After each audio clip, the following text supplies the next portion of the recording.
C'est parti. Voilà. Ok, s'il vous plaît. Vous aurez le temps, je vous ai donné le temps de recopier, stoppez. Suivez votre tableau, s'il vous plaît.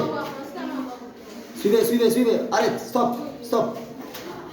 Chut. Mouna. Stop. Suivez. Je vais vous laisser. Oui, arrêtez d'écrire. Je vais vous donner le temps de finir, de recopier. Donc suivez s'il vous plaît au tableau. Donc voilà, aujourd'hui nous avons une nouvelle leçon de la conjugaison. Ça fait partie de la conjugaison. Donc nous avons, autrefois nous avons abordé le mode subjonctif et le mode conditionnel. Ça fait partie de la conjugaison. Donc le mode subjonctif c'est le mode de l'incertitude. Donc son emploi, il exprime une action qui n'est pas certaine, qui n'est pas encore réalisée, mais qui est éventuelle, possible à l'avenir. Donc le mode subjonctif s'emploie toujours après le verbe de volonté et de sentiment dans une proposition subordonnée. Comme quoi, quand je dis « je veux que tu sois »,« je veux que tu réussisses ». Vous voyez, ça c'est pour le subjonctif. Le mode aussi conditionnel, ça exprime toujours une éventualité, une possibilité. Vous voyez, quand je dis vous dormiriez, par exemple. Là, quand je dis tu sortirais, c'est le conditionnel. C'est le conditionnel, mais conditionnel présent. Ici, nous avons subjonctif présent, conditionnel présent. Maintenant, nous avons le mode participe qui sert à exprimer quoi? La simultanéité. C'est-à-dire deux actions qui se produisent en même temps. C'est comme dans la subordonnée des temps. Quand. Donc, mais ici, c'est un mode qui exprime la simultanéité de deux actions. Deux actions qui se produisent en même temps, qui se passent en même temps. C'est ça l'emploi ou l'idée des participes présents et du gérondif. Le gérondif et le participe, ils ont le même rôle. C'est toujours le même rôle. Bon, le gérondif, quand le verbe est précédé dans en, du mot en, ou l'adverbe en. Voyons, en, ça, il s'agit de gérondif. Bon, si on enlève un, ça reste toujours le participe, donc ce qui fait que les deux ne font qu'un. C'est la même chose. Voilà, ça c'est juste une présentation de la leçon. Maintenant, je passe. Voilà, on va faire vite. Conjugaison. Le gérondif et le participe présent.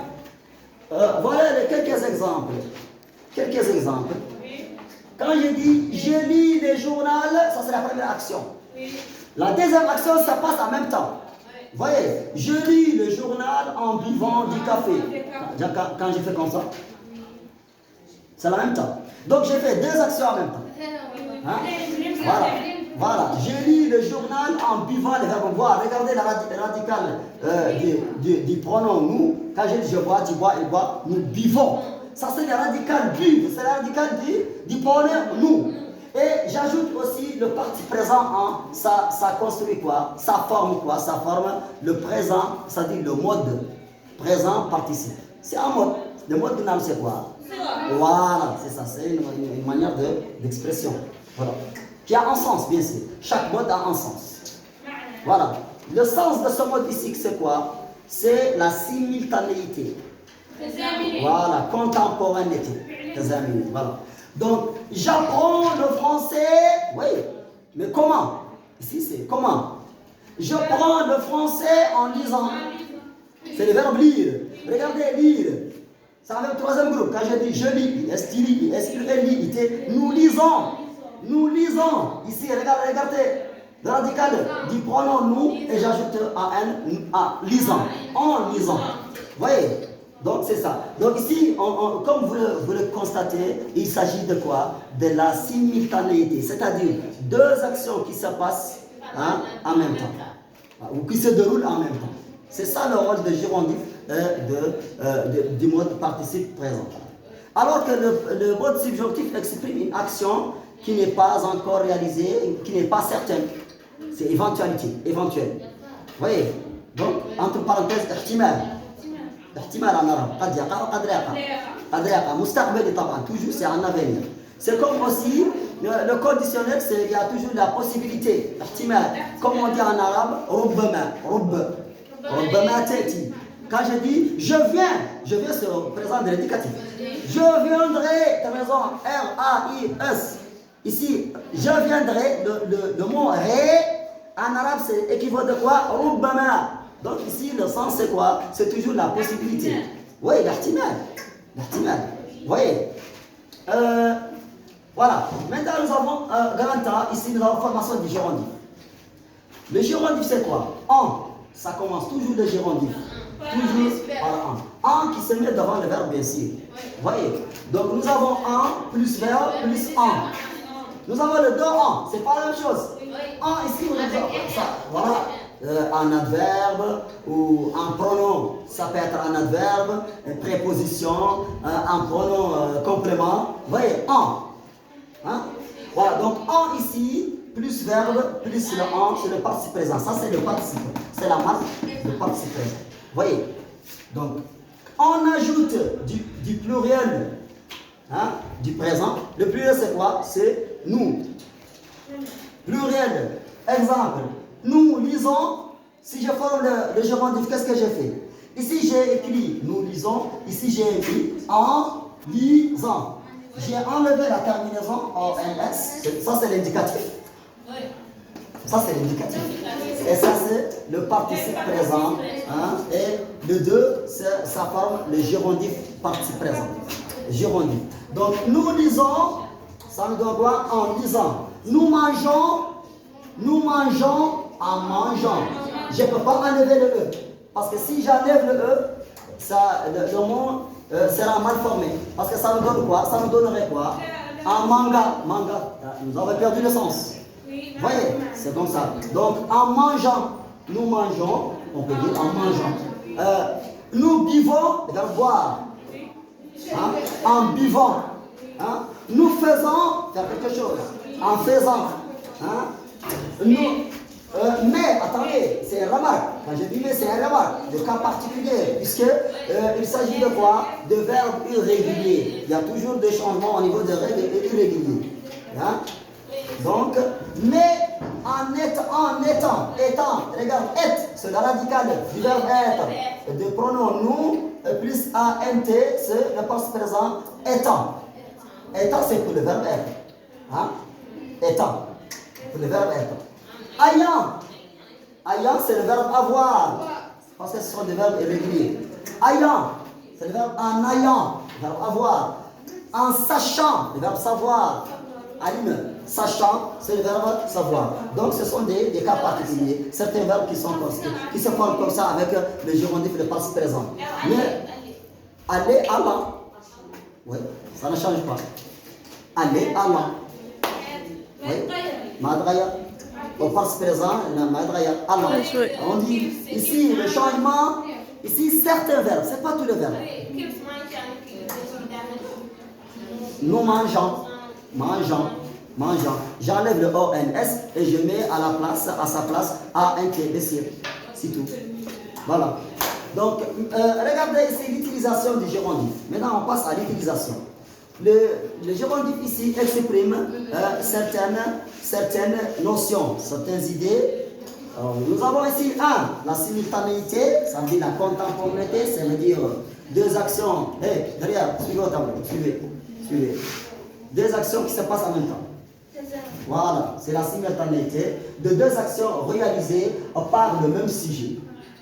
Deux actions réalisées, faites, voilà, réalisées en un fait, ça veut dire par le même sujet. Exemple, il travaille, où est le sujet ici? C'est il. Nous avons deux actions réalisées par le même sujet qui est il. Il travaille en chantant. Donc ils sont simultanés, ils sont contemporains. C'est pas, quand je dis il travaille quand il chante, ou il chante quand il travaille. Ça c'est la subordonnée de temps. Ici il n'y a pas de subordonnée de temps. Ça c'est ce qu'on appelle le gérondif. Il travaille en chantant. Oui. Ou bien quand je dis il ronfle en dormant. En même temps qu'il dort, il fait comme. Il ronfle en dormant. Deux actions. Voilà. Il ronfle en dormant. Vous voyez? Ou bien quand je dis il parle en baillant. Qu'est-ce que c'est le verbe bailler? Voilà, voilà, c'est comme ça. Ok. Il lit en marchant. Quelqu'un qui lit en même temps qu'il marche. Voyez, il lit en marchant. Regardez, nous avons deux actions. Ça, c'est un verbe et ça, c'est un verbe. Ce verbe-là, il est à l'indicatif, présent de l'indicatif. Et ici, c'est présent participe. Participe avec le gérondif. Voyez, le gérondif, c'est en.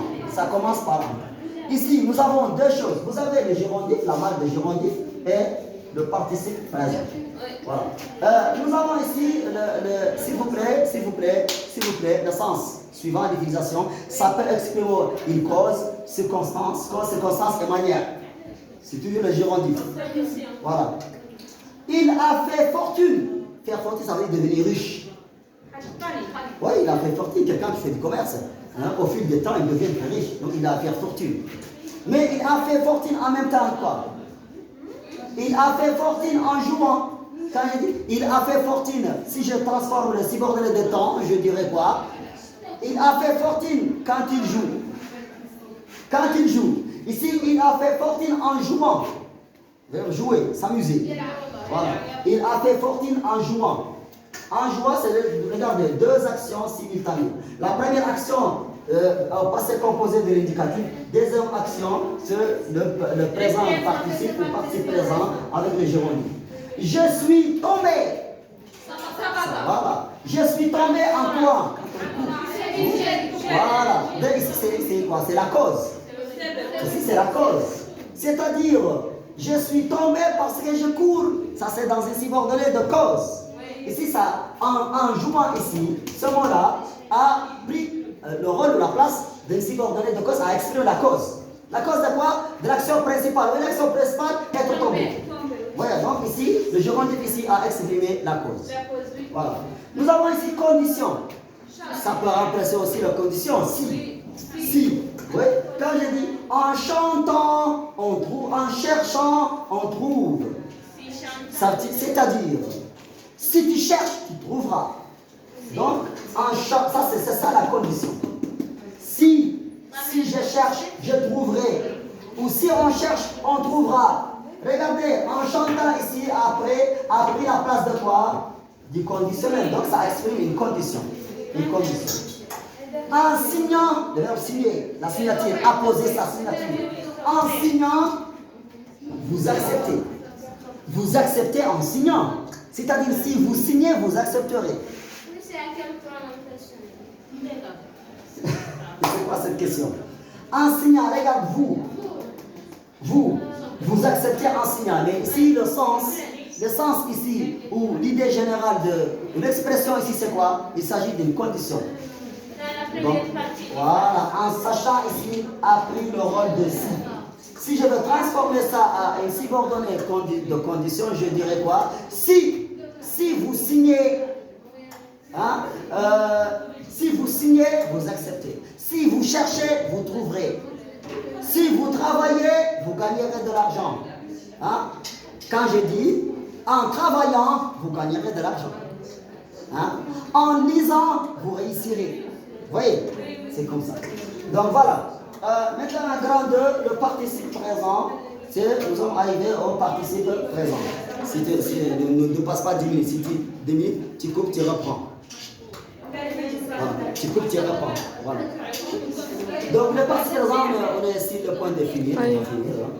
Le participe présent est en temps. Regardez, le participe présent c'est quoi? Est en temps simple du mode participe présent. C'est le mode. Hein? Il sert, le verbe servir à. Qu'est-ce que ça veut dire le verbe servir à? Il sert à quoi? Quand je dis la craie sert à quoi?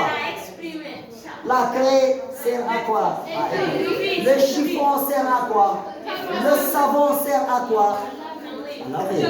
Donc servir à, entre parenthèses, en arabe, ça veut dire tout vide ou vide. Tout vide ou vide. Hein? Donc, quand je dis il sert à exprimer une action qui s'accomplit en même temps, hein, que celle exprimée par le verbe principal. C'est-à-dire, il sert à exprimer deux actions qui se passent en même temps. C'est la simultanéité. Vous voyez?